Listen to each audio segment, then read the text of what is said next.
बिस्मिल्लाहिर्रहमानिर्रहीम। अस्सलाम वालेकुम। प्रोग्राम ट्रू स्टोरी के नए एपिसोड के साथ एक मरतबा फिर हाजिर खिदमत है। मैं हूं मोहम्मद मंसूर मुमताज़ और हमारे साथ इस प्रोग्राम में मौजूद हैं मोहम्मद शहजाद अवान। सबसे पहले उनको प्रोग्राम में खुश आमदीद कहते हैं। अस्सलाम वालेकुम शहजाद अवान, कैसे हैं आप? ठीक हैं जी वालेकुम सलाम, अल्लाह का शुक्र। सर्विस हॉस्पिटल में 30 साल नौजवान आता है और उसके बाद उसकी हलाकत होती है। फिर ये क्या मामला है सारा कि जिसके बाद फिर क्या कहते हैं, हंगामा भी किया जाता है, एहतजाज भी किया जाता है, एमएस के ऑफिस का घेराव भी किया जाता है। जी मंसूर साहब, ये 30 साला हामद जो है इस ये हॉस्पिटल में आता है तो उसके बाद हमें पता चलता है कि हॉस्पिटल में हंगामा आराई शुरू हो जाती है। पता चलता है कि ये नौजवान की डेथ हो जाती है, लेकिन हॉस्पिटल वालों की गफलत की वजह से ये डेथ होती है, क्योंकि जैसे ही वो पेशेंट आता है तो उसको चेक नहीं किया जाता टाइम के ऊपर। उसके जो लवाकीन है उन्होंने हमें बताया कि हम कई बार डॉक्टर के पास गए कि हमारे पेशेंट की हालत ख़राब है, लेकिन वो उसके पास नहीं आते उनके पेशेंट के पास, जिसके बाद उसकी डेथ हो जाती है। डॉक्टरों की गलत का अंदाज़ा यहाँ से आप लगा सकते हैं कि डॉक्टर्स ने ये डेथ सर्टिफिकेट में ये लिखा कि हमने ये डेथ बॉडी ही रिसीव की है, ये बंदा मरा हुआ ही हमारे पास आया है। लेकिन जब सीसीटीवी फुटेज में देखा गया तो बंदा खुद चल के आ रहा है हॉस्पिटल में। जो एंटर हो रहा है बंदा, जब अपना इलाज के लिए वो उसके लवाकीन लेके आ रहे हैं तो वो बंदा खुद चल के आ रहा था, लेकिन डॉक्टरों ने उसके डेथ सर्टिफिकेट में ये लिख दिया कि ये बंदा हमें डेथ ही इसकी रिसीव हुई है, हमने वही मतलब इसका कोई इलाज नहीं हमने किया, ये इसकी डेथ बॉडी हमारे पास आई है। इधर से आप अंदाजा लगा सकते हैं कि डॉक्टरों की गफलत की वजह से ही ये हामद की डेथ हुई। अच्छा शहजाद अवान, मैं हैरान हूँ कि इतना बड़ा ब्लंडर इसको हम कह सकते हैं कि भी एक शख्स जो है वो चल कर आता है और उसको डेथ डिक्लेयर किया जाता है। काज ऑफ डेथ जो है उसकी ये बताया जाता है कि ये तो हमने रिसीव ही इसी हालत में किया है। तो अगर ये सीसीटीवी कैमरास और दूसरा जो कंप्यूटराइज्ड रिकॉर्ड में भी अगर थोड़ा सा ब्लंडर कर दिया जाता और उसमें भी अगर मेरी भगत से काम दिया जाता तो फिर ये इस नौजवान की हलाकत का तो किसी को भी जिम्मेदार करार नहीं दिया जा सकता था। तो फिर तो लवाकिन अल्लाह की रजा समझते हुए खामोशी के साथ अपने प्यारे की डेड बॉडी को अपने कंधों पर उठाकर तो हॉस्पिटल से रवाना हो जाते। यकीनन फिर इस तरह के तो बहुत सारे वाकयात भी हॉस्पिटल्स में होते होंगे। जी मंसूर साहब, यहाँ मैं आपको बताऊं कि सिर्फ ये एक तो इस बंदे की डॉक्टरों की गफलत की वजह से इसकी जान गई, दूसरी जानिब जो डॉक्टरों ने बड़ा ब्लंडर किया, जो वहाँ इन्होंने एमरजेंसी जो तकरीबन 4 से 5 घंटे तक एमरजेंसी बंद की। इमरजेंसी बंद करने की क्या वजह थी? जी मंसूर साहब, जैसे ही उसकी डेथ होती है तो उसके लवाकीन जो है वो वहाँ हगामा राई करते हैं कि हम्म। हम आपको कितनी दफ़ा बुलाने गए हैं। डॉक्टरों को उन्होंने कहा कि हम आपको कितनी दफ़ा बुलाने गए हैं कि हमारे पेशेंट की हालत ख़राब है तो आके आप चेकअप करें। ठीक है। लेकिन वो नहीं आए, मौके पर नहीं उसके पास पहुंचे, जिसकी वजह से उसकी डेथ होगी। तो जाहिर है जैसे ही उनके यानी कि लवाकिन की जानिब से एहतजाज जी किया जाता है और डॉक्टर जो है वो इमरजेंसी बंद कर देते हैं। जी हमेशा के लिए, जैसा कि आपको पता है कि डॉक्टर जो यंग डॉक्टर स्पेशल जो है वो अपनी बदमाशी शुरू से ही आप देखते आ रहे हैं कि ज़रा सी कोई भी ऐसा काम होता है तो वो रोड ब्लॉक कर देते हैं, इमरजेंसी बंद कर देते हैं, ओपीडी बंद कर देते हैं। इसी तरह ये डॉक्टरों की बदमाशी थी, एक तो उन्होंने गफलत की और दूसरी जानब उन्होंने एमरजेंसी बंद की।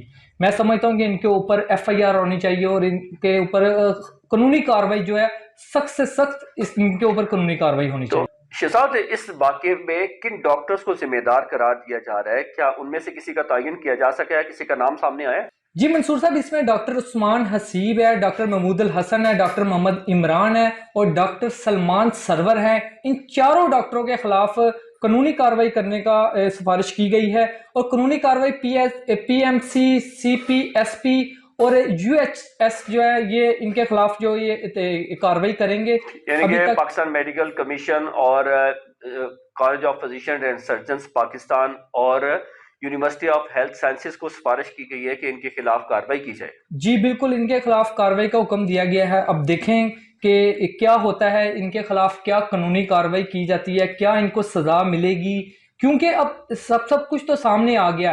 एक तरफ से डॉक्टर कह रहे हैं जी ये डेड बॉडी हमने रिसीव की है, दूसरी जानब सीसीटीवी फुटेज में वो पेशेंट चल के आ रहा है, तो इससे साफ जाहिर होता है कि डॉक्टर की गफलत है ये। तो अब देखें ये क्या करते हैं ये इदारे अब इनके खिलाफ। शहजाद बिल्कुल ठीक कह रहे हैं कि भी जब इंसान जो है, गरीब आदमी जो है, अपने इलाज मुआवजे के लिए, ज़िंदगी को बचाने के लिए हॉस्पिटल का रुख करता है और वहाँ पर अगर मुजरिमाना गफलत के मुर्तकिब डॉक्टर्स हजरात वहाँ पर मौजूद होंगे تو اس طرح کے واقعات تو رونما ہوتے رہیں گے۔ سرکاری ہاسپٹل میں تو صورتحال آپ کے سامنے آ چکی ہے، کیا پرائیویٹ ہاسپٹلس میں لوگ جائیں اور وہاں پر جا کے علاج معالجہ کروائیں اور زیادہ رقم دے کر اپنی قیمتی انسانی جانوں کو بچائیں؟ جی منصور، یہاں میں آپ کو ایک واقعہ بتاؤں کہ ایک سیالکوٹ کا بندہ فرقان بٹ نام کا بندہ اپنی 9 سالہ بیٹی کو یہاں ایک نجی ہاسپٹل میں لے کے آتا ہے، اور وہ ڈاکٹر کو بتاتا ہے کہ میری بیٹی کی جو آنکھیں ہیں یہ تھوڑی سی مطلب کہ اس کا لیول جو ہے وہ خراب ہے، تو اس کو آپ دیکھ لیں اگر یہ ٹھیک ہو سکتی ہے تو۔ ڈاکٹر کیا کرتے ہیں، وہ فرقان بٹ سے 1 لاکھ روپیہ کہتے ہیں جی آپ جمع کروائیں، آپ کی بیٹی کا آپریشن ہوگا۔ تو فرقان بٹ جو ہے وہ 1 لاکھ روپیہ جمع کرواتا ہے اپنی بیٹی کے لیے، اور اس کے بعد وہ اس کو ٹائم دے دیتے ہیں کہ 2 گھنٹے تک ڈاکٹر کو ہم نے بلوایا ہے، ایک اسپیشلسٹ ڈاکٹر آئے گا جو کہ آپ کی بیٹی کا آپریٹ کرے گا۔ وہ جیسے وہ ڈاکٹر آتے ہیں اور وہ بچی کو دیکھتے ہیں، تو وہ ڈاکٹر جو ہے وہ ایک اونچی آواز میں ان ہاسپٹل والوں کو کہتا ہے کہ میں ایسے کام نہیں کرتا۔ وہ جو ہاسپٹل والے وہ کہتے ہیں جی ہم نے 1 لاکھ روپیہ پکڑ لیا، 50,000 آپ کا ہے، 50 ہمارا ہے، آپ اس بچی کا آپریشن کریں۔ وہ کہتا ہے جی اس بچی کا آنکھوں کا مسئلہ ہی نہیں ہے، یہ نیورو کا معاملہ ہے، یہ نیورو کے ڈاکٹر کو آپ چیک کروائیں تو وہ ٹھیک ہو جائے گی، لیکن آپ نے 1 لاکھ روپیہ کس چیز کا لیا، میں اس کا آپریٹ نہیں کروں گا۔ اسی پہ وہ بچی کے والد جو ہے فرقان بٹ اس کو بلاتے ہیں، اس کو کہتے ہیں جی آپ کی بچی کا نیورو کا مسئلہ ہے، یہ کسی نیورو کے ڈاکٹر کو آپ چیک کروائیں، اس کا آئز کا کوئی مسئلہ نہیں ہے۔ تو وہ وہاں بھی وہ فرقان بٹ وہ کافی اس سے ہنگامہ ہرائی کرتا ہے کہ آپ کیوں میری بچی کا یہ آپریٹ کرنا چاہ رہے تھے اگر آپ کو پتہ ہی نہیں تھا۔ حالانکہ منصور صاحب وہ آئز کا اسپیشلسٹ ہاسپٹل تھا، آئز کے اسپیشلسٹ ڈاکٹر تھے، لیکن وہ دیکھیں شہزاد، جو بات سمجھ آ رہی ہے مجھے یہاں پر وہ تو یہ نظر آ رہی ہے کہ ہاسپٹل انتظامیہ جو تھی وہ صرف پیسے بٹورنا چاہ رہے تھے، ورنہ جو ڈاکٹر تھا جب اس نے چیک کیا اور اس نے تو بتا دیا کہ اس کو ضرورت نہیں ہے اس آپریشن کی، یہ تو نیورو کا کیس ہے اور نیورو سرجن ہی اس کو جو ہے نا ایڈوائز کرے گا اور اس کا جو بھی سرجری ہو سکتی ہے یا جو بھی ٹریٹمنٹ ہوگا وہی کرے گا۔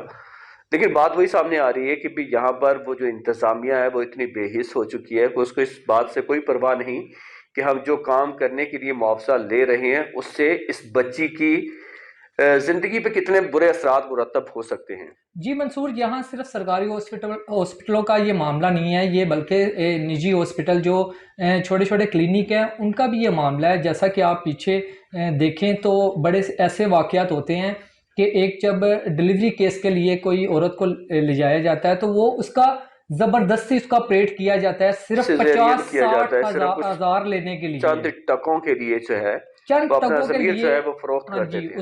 اس کو وہ آپریٹ کر دیتے ہیں، حالانکہ اس کا نارمل کیس ہوتا ہے۔ یہ ہمارے پاکستان، ہمارے لاہور، ہمارے ہر شہر میں یہ عام واقعات ہو رہے ہیں، لیکن اس کے اوپر کوئی بھی نہ گورنمنٹ توجہ دے رہی ہے، نہ کوئی ہیلتھ کا محکمہ اس کو دیکھ رہا ہے، اور یہ لوٹ مار جاری ہے ابھی تک۔ اور جب تک جزا اور سزا کا عمل کسی بھی شعبے میں نہیں نظر آئے گا، جی اس بالکل طرح کے واقعات رونما ہوتے رہیں گے۔ جی امید کرتے ہیں کہ ہمارے متعلقہ ادارے جو ہیں وہ ہوش کے ناخن لیتے ہوئے ایسی جو کالی بھیڑیں کسی بھی محکمے میں موجود ہیں ان کے خلاف تادیبی کارروائی کریں گے، قانونی کارروائی کریں گے اور ان کو سخت سزائیں دیں گے تاکہ دوسرے لوگ جو ہیں وہ اس سے عبرت حاصل کرے۔ اس کے ساتھ ہی اپنے میزبان محمد منصور ممتاز اور ٹرو سٹوری کی پوری ٹیم کو اجازت دیجیے۔ نئے ایپیسوڈ کے ساتھ، نئی کہانی کے ساتھ پھر حاضر خدمت ہوں گے۔ تب تک کے لیے اللہ حافظ۔ پاکستان زندہ باد، اسلام زندہ باد، ختم نبوت زندہ باد۔